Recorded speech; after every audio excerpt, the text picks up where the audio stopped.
Today I'm going to show you to make a double Kydex mag holster. Here's a picture of one that kind of like what we're going to make. Okay, so first things first, we're going to take masking tape and we're going to wrap these up. Okay, the next part is going to be able to get your Kydex. So this is 80 thousandths thick, black. Sell it in any color you want. I'm going to want two sheets like this. I'm going to have one on the top and one on the bottom. I'm going to squish them together. So this one I just need to cut in half. In order to do that, I like using tin snips. I find it to be the easiest. Just like that. Smooth side in, rough side out. These will be pressed together, and then these are going to kind of go right here, and they'll go along a belt. And then this will be an outside the waistband holster. Okay, so this is what I've got set up. So I've got these two mags at the same level, and this is about how far I wanted to put them. I wanted to make a spacer. Most of the spacers that I have are actually just made out of wood, kind of wrapped in tape, just whatever 2x4 I've laying around. This one was a little bit wider than what I wanted, but it worked out that these two clips that I'm going to end up using to hold them were the perfect size, so I use those as a spacer. I don't care if it's a little bit thinner here, because this is where I'm going to put a Chicago style screw that's going to allow me to adjust how tight this this magazine holster holds them. I'm going to want it to be, rather than these being pinched and in the center, I'm going to want them closer to the outside for the belt clips. So when I put this in the press, I'm actually going to put these underneath the edges so that it'll kind of wrap up and around on top of here, and then the other one will be, this one will simply go on top like that. These are 80 thousandths thick. Put it for 360 degrees Fahrenheit for about 80 seconds because they're 80 thousandths thick. If you want a little bit more working time, feel free to put them in for a little bit longer. Okay, while that's in the oven, get your press ready to roll.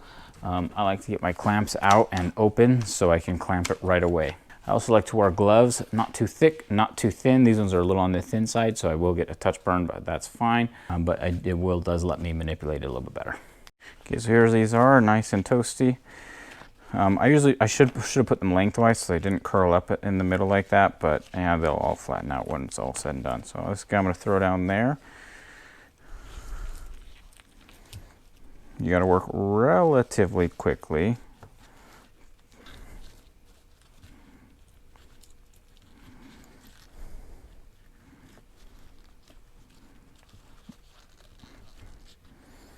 Okay, that's kind of how that one's going to look right there. Oh, that's going to require some cutting, so I'm going to put it a little bit higher and I'll just end up cutting that top off. Okay, once it's in the press and all clamped down, we're going to wait about 10 minutes. Okay, so this is what it looks like. We can take all this stuff out. You can see the channels for the magazines right there. Okay, I like to drill 2 holes for these Chicago style screws. You're gonna go here and allow me to adjust the tension. I do like to leave the magazines in here and make sure it's held to where it needs to be before I drill those holes. Now, if you have a drill press, that's preferred. Okay, now that I got these holes drilled, I've stuck the Chicago style screws through, and I'm using fuel line to give me an extra long washer here to support it up. And so I'm going to put those on, and that's going to hold my screws in, which is nice. And then when you put this on, you kind of want it to be a little bit loose because we're going to be able to tighten it down, and that's going to allow us to adjust the tension. So I'm going to put these screws in and then adjust that to how I like it. Okay, so we still have tons of cutting to do, so don't mind that. But so you can see it's pretty loose now, even though I've done these in, but I can really kind of wail on that. And now it's grabbing a little bit more. And when I get the other ones over here, it'll allow me to adjust it even more. Okay, so now I'm getting ready to cut it. And this is where you're gonna have to make a lot of the decisions on how you want things to look. So do you want rounded edges? Or do you want it square? Do you want it rounded? I kind of prefer rounded, so I'm gonna kind of draw it rounded there. Okay, so I've kind of got the general outline traced here. And remember, when you go to cut, you can always remove more, but it's really difficult to put back. So I'm gonna go ahead and grab the Dremel and start going ham with it. Okay, so this is what I got so far. I cut it out. The clips will go here. You can decide what type of clips you're going to use, and then you can cut up more if you'd like.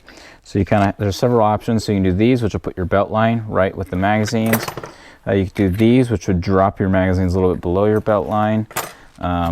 You got these options. You could even do something more creative like this. Okay, now before I put the clips on, it's a pain to kind of sand after you put the clips on. So I'm gonna take the Dremel and sand out all these corners and round them out and make it look nice. Okay, so these are the clips I'm gonna end up using. So I'm gonna mark them with a pencil and then drill them out. Okay, before I put these Chicago style screws in, I'm gonna depend on this middle to adjust the tension, so I want these as tight as I can get them. Also, you'll see if I put the clip here, it's going to be tricky to get my belt around it. So to give the clip a little bit more mobility, I'm going to put this washer on the outside of the Chicago style screw, and that will raise the clip up and allow the belt to flow more seamlessly. Okay, so I got those washers on the outside of the Chicago style screws. I'm going to stick this in there and tighten it down. That one, I got it a little bit in. You can even just bend it straight, typically, if it's just a little bit, or you can pull it out and then drill kind of a little bit of a slot to give you a little bit of angle adjustment. Okay, so there you go. That is the double DIY Kydex magazine holster. These are for Springfield Hellcat Mag specifically, although I could loosen this up and I bet you I could get just about any double stack magazine in there. I have adjusted the tension already, so they go in and out. They don't fall out. You could run around the range on this all day. Okay, so there you go. These are outside the waistband, so I suppose you could conceal carry with these and, you know, rock double, but I think that's probably a little bit overkill. You know, when your gun runs dry, drop the mag, throw a new one, off to the races. Hey guys, if you have any other thoughts on the dual Kydex magazine holster, please put it in the comment section below. As always, guys, thanks for watching. See you next time.